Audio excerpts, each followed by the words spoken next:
Hello guys, welcome to Kit Studies, and today I am going to see the topic on biology 10th class nutrition.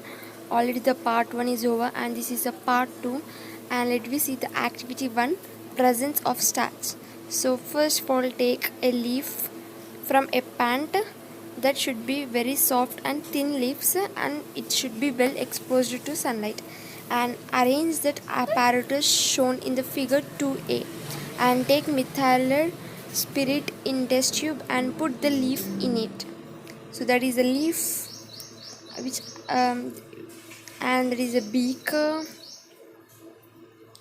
and we have to add some we have to add water and we have to boil it, and we have to pour some methylated spirit, and uh, this is a tripod stand, and this is the Bunsen burner for boiling the water. So now let me go to the deep for the experiment.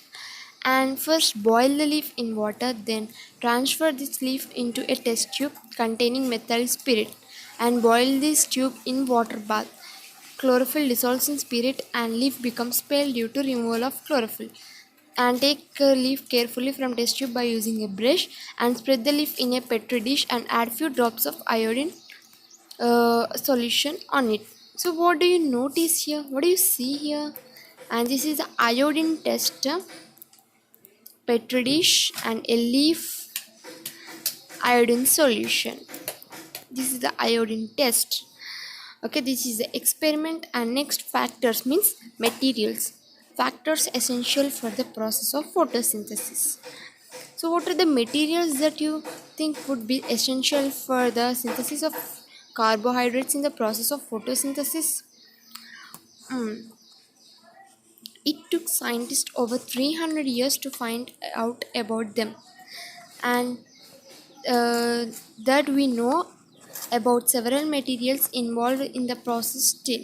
So let us study, and this is the water and photosynthesis. In class 7 we already studied how von Helmont found that the waste water is essential for the increase of plant mass, and he did not know about photosynthesis then. Later it was found the increase in plant body mass or material required due to process of photosynthesis. So we can learn more about in the nutrition in plants in class 7,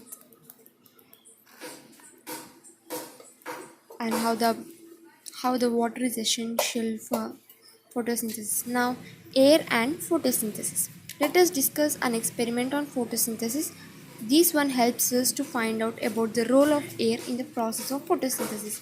And here we see Joseph Priestley. In 1770, he performed a series of experiments that revealed the essential role of air on the growth of green plants.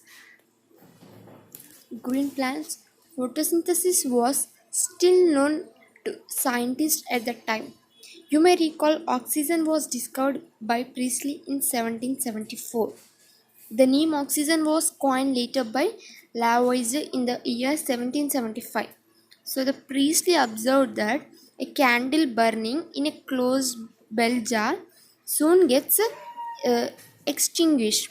Similarly, a mouse would soon suffocate in a closed space of the bell jar. He concluded that a burning candle or an animal both someone damaged it. When he placed a mint plant in the bell jar, so he found that the mouse stayed and alive, and the candle, when lighted from outside, continued burning in the presence of mint plant. So this is the diagram of that. In the first jar there is a candle, and in the second jar, when the rat was enter into the jar, the rat was dead and the candle light was offed. But again, when he kept a mint plant in the jar, the rat again became alive and the candle also lights. So let we do activity 2. Carbon dioxide is necessary for photosynthesis. We need a discharged plant to start with. We need to keep the plant in the dark for nearly 3 days to remove the starch. By placing the plant in dark, the starch is removed from the leaves. So, first of all, take a wide mouthed transparent bottle. This is the mole's half-leaf experiment. Now put potassium hydroxide pellets or potassium hydroxide solution into the bottle, and potassium hydroxide absorbs carbon dioxide. Insert splitted cork in the mouth of bottle. Insert one of the leaf discharged plant transparent bottle containing potassium hydroxide pellets or potassium hydroxide solution. Now leave the plant in sunlight. After a few hours, test this leaf and any other leaf of this plant. The leaf part which was exposed to the atmospheric air and light becomes bluish or black in color, and the one inside the bottle containing potassium hydroxide which absorbs carbon dioxide in the bottle remain colorless. So this proves that the carbon dioxide is necessary for the photosynthesis. So carbon dioxide is the main essential thing for the photosynthesis, and this is the diagram of that experiment.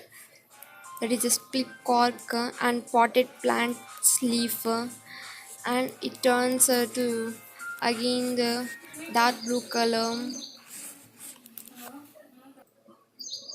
So please subscribe my channel, and we see in part 3 next.